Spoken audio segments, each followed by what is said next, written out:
Hi everybody, this is Craig Tanner for The Mindful Eye and the Daily Critique. Today's image was created by John, who's an advanced photographer from Illinois. In the short backstory we have here, John says these are his neighbor's back steps, and the only metadata we have is that John shot this on 100 speed film.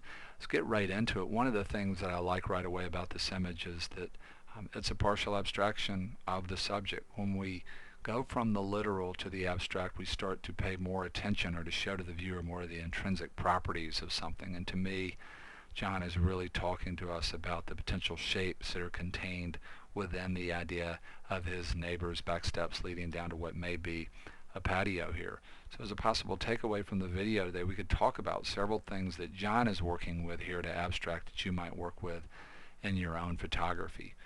One of the things that John is doing here is just showing a part of the subject and cropping it in a way where he is accentuating to a large degree the idea of just a repetition of triangles here in the image. Another thing that John has done here is he's working with a concept of perspective. We don't know the lens, but you can imagine a lens choice and an angle to this subject that, instead of accentuating the illusion of depth, is sort of robbing the image of depth. It creates the feeling that all these shapes are on the same plane, that this is more two-dimensional. Another thing that John has done here is either exposure plus Photoshop or just processing, or maybe this is very similar to the way it was right out of the camera and it's just a straight scan of the piece of film. We don't know, but the final presentation is such that the values in this image are all brighter than medium, and they're all centered around a pretty tight place on the histogram. And that means that we don't have a lot of contrast here, and also everything's pretty bright. And in color we talk about warm moving towards us in an illusionary kind of way and cool receding. Well, this is black and white, so the dominant idea as far as moving forward and receding in black and white is bright areas tend to sort of move towards us and darker areas recede. In this image where everything is pretty bright and it's low contrast, that sort of pushes out and we stand back. And it's one more thing that is accentuating the idea of almost sort of posterized flat shapes sitting on top of each other, instead of the other way around where there would be more texture and more of a feeling of depth. So it's a great possible takeaway from the video today. Just three ways. There's so many ways to abstract a subject, with John is showing us several different ones in one image here. Another thing that this image gives us a chance to talk about is a classic composition idea, which is playing opposites off of each other. And in this case, to me, it's the implication of energy, so it's sort of opposite movements. These triangles all push up in this direction, then you have a triangle from the top that's pushing down in a powerful way, and same thing is happening from left to right. This pushes in this direction, this pushes back in this direction. When we have opposites, it can create a tension, and then we can sort of decide how we want to resolve that tension, because we have other composition ideas that are available to us, not just the opposites themselves, but then within each opposite, these other things that create visual weight, like where they are in the frame, and the contrast or the value or the color of that opposite in the pair. And one of the things to me that's fun about this image is that even though you have the tension of these opposite energies pushing back and forth against each other, there's sort of a beautiful resolution here, at least to my eye, where you have the tension, but then it kind of resolves and there's closure and there's unity. This is a bigger idea down here, pushing against a smaller triangle at the top, but the triangle at the top has gravity on its side, also has more contrast as far as the way it's outlined. And so to me it has enough weight, even though it's smaller, to push back against this in a balanced way. And we could make the same case over here. Left hand side of the frame is more powerful than the right. But just wanted to mention those ideas. I wanted to do a couple of other things here today. At the very end, I would just want to talk about a basic Photoshop thing, because this is a really good image where we could talk about playing around with curves, and I wanted to show you that. But the other thing that I wanted to do was I wanted to create a different variation of this image that's almost the opposite, where instead of just a few dark areas that come out of a field of information that's very bright, we created a shot where we had just a few bright areas that comes out of a field of dark and push more towards depth and sort of texture.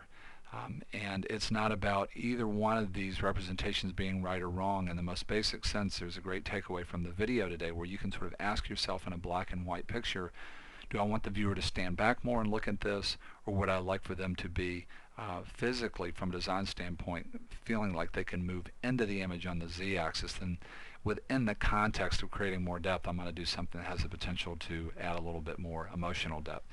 My taste would be to move in the direction that I'm about to move in, and that's because I'm more of a literalist and I don't shoot abstract very much, and also my background is advertising photography, where my training was to get people's attention, hold it, and then create some kind of an emotional response in the viewer.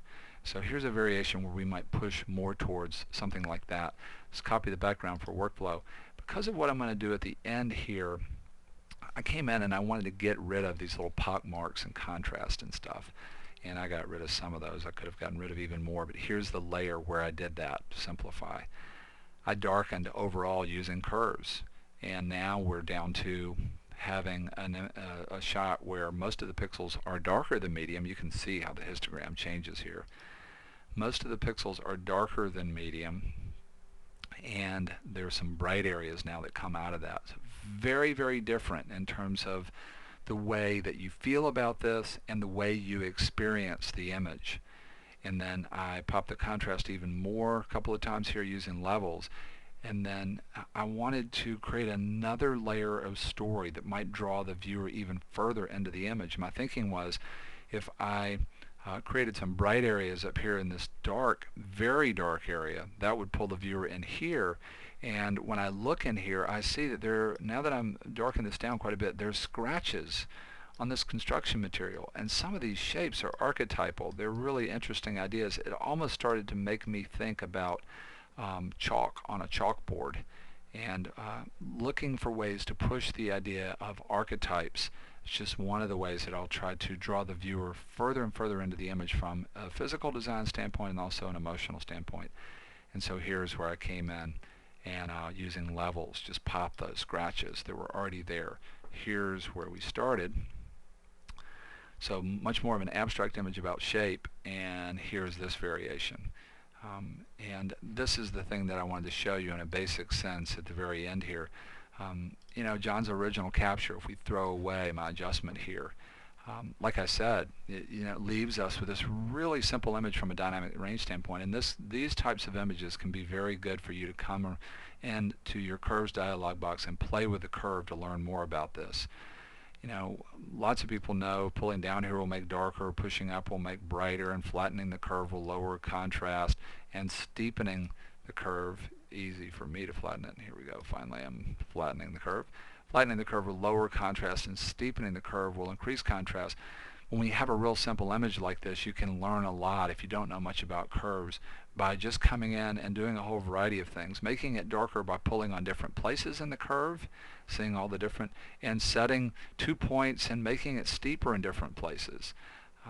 You know, you can take a class on this and somebody can give you all this technical information, but it's like so many things, like lighting. You really need to get in here and play for yourself, and I just wanted to make the point that some of the easiest images to really learn what curves is doing are very, very simple images from a dynamic range standpoint like this. Really love what John has done here in terms of partially abstracting this subject and creating a really beautiful image about shape and also about opposing energies.